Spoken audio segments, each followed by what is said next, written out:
It has been almost a year, 11 months to be exact, since I started on this project of making an 1892 Victorian winter walking ensemble with items that are mostly hand knit. And I can't believe that it's time for me to actually make the absolute last piece of this entire outfit. The last piece will be a pair of mittens to wear for those cold, chilly days to keep my hands warm. As usual, when I'm starting on one of these projects, I like to do a little bit of research to see how common it would have been to actually wear a pair of hand knit mittens during the late Victorian era. And I did actually find a few examples from some fashion catalogs that had some knit mittens, as well as an actual extant pair of mittens that looked to be hand knit with one of these lacy patterns. So I was pretty excited to make one for myself. Whether or not someone would have worn an ensemble made of mostly hand-knit pieces like mine is a bit questionable. I'm guessing it's not particularly likely, but I still really enjoy that I'm making all of these pieces by hand, whether they're knit or sewn. In any case, now that I know that it is possible that someone would have worn a pair of hand-knit mittens at the time, I'm going to turn back for the last time for this outfit to my 1892 copy of The Art of Knitting and pick one of the mitten patterns in there. There are actually quite a few options for me, but this one in particular stood out. I just really liked the lace pattern across the hand and the back, and I'm going to be knitting that one up, though with a few alterations. So one of the things I'm going to change is I'm not going to add the ribbon bow at the back of the wrist because I didn't really see it in the examples that I was looking up. And the second is that the pattern does suggest that you create a second inner lining in order to protect your hands from the cold coming through the lace pattern on the back of your hand. I am, however, going to leave that lining out, so my hands will be a little bit colder, but I think it'll be a little bit easier to see the lace pattern that I'll be working on. And I did see one other example where they didn't put the lining in the glove, so I think that would have been somewhat possible that someone actually wore a glove like this at the time. Okay, so let's get started with the knitting.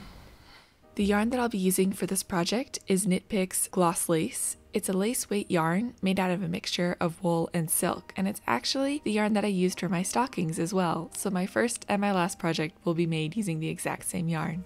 These mittens are knit from the bottom up, so I'm starting at the cuff of one mitten. You can see here that I have a row of yarn overs and knit two togethers, and that will actually be folded over to create a picot edge at the bottom of my mitten. I'm pretty excited that this is part of a Victorian knitting pattern because I know it's actually quite common to use today to create a similar picot edge.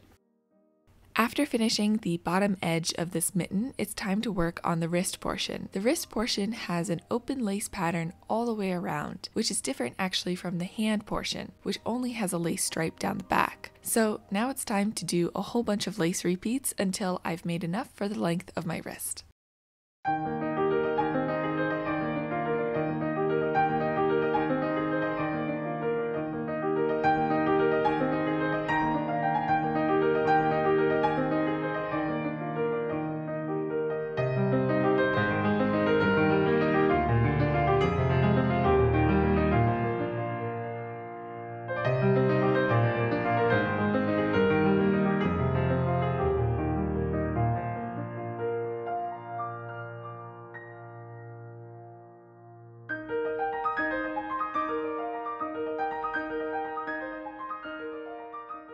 Now the wrist portion of the mitten is complete, and I hope that you can see the lace pattern a little bit better here. The hand portion of the glove only has the lace going down the back of the hand, and increases also need to be begun in order to fit my thumb into this mitten. When making the left and right mitten, you have to start the increases for the thumb at opposite sides of the lace stripe in order to actually make a right hand mitten and a left hand mitten.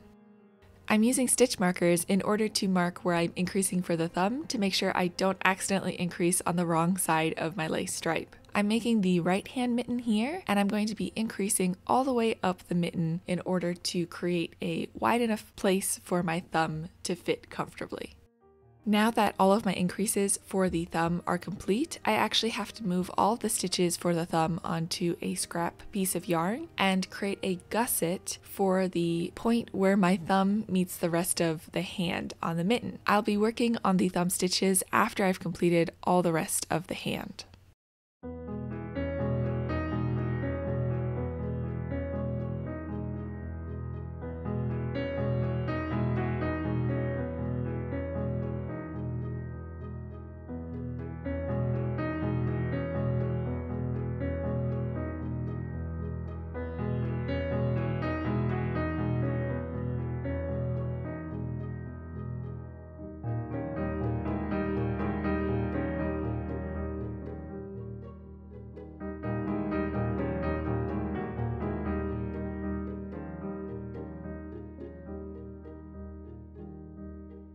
There are 12 repeats in total of the lace pattern down the back of the hand, and I have now finally completed all of those lace repeats, and I'm starting to get really excited about how this actually fits on my hand. It seems to be fitting quite well. At this point, it's time to narrow the top of the mitten in order to fit over the tips of my fingers.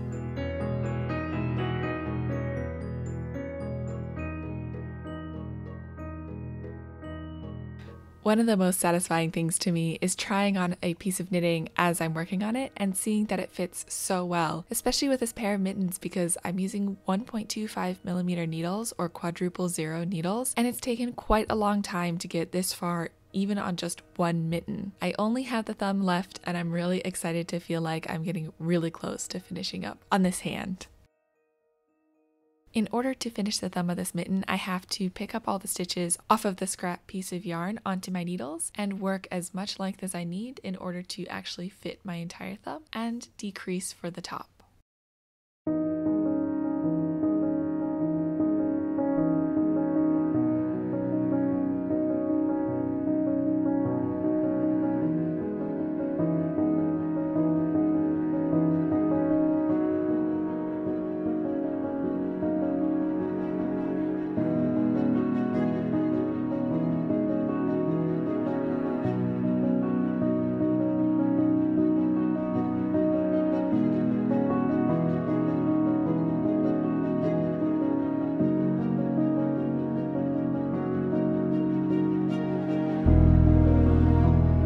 So excited. I have finished my right pair of mittens and I feel like it fits so well, and when I sew in all of the ends I'll be closing up those gaps around the thumb area. But not only have I finished my right mitten, I've also taken the time and spent a few hours off camera knitting up my left mitten to match the right, keeping in mind that I had to do the thumb increases on the opposite side of the lace stripe in order to place the thumb in the right position for my left hand.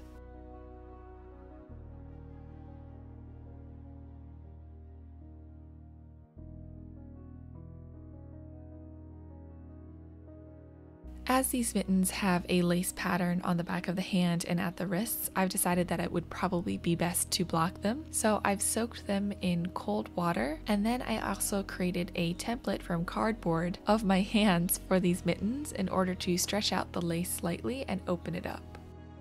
And that is it. I have just finished my absolute last piece of knitting for this 1892 winter walking ensemble. I really like how these mittens turned out. I find that they're super comfortable, and I also think that they look so pretty, even if I didn't create a lining for the back of my hand to keep it a little bit warmer in the actual winter months. I want to say thank you again so much for joining me, and I hope that you'll join me next time as I walk you through my entire ensemble from the inner layers out. I hope to see you then.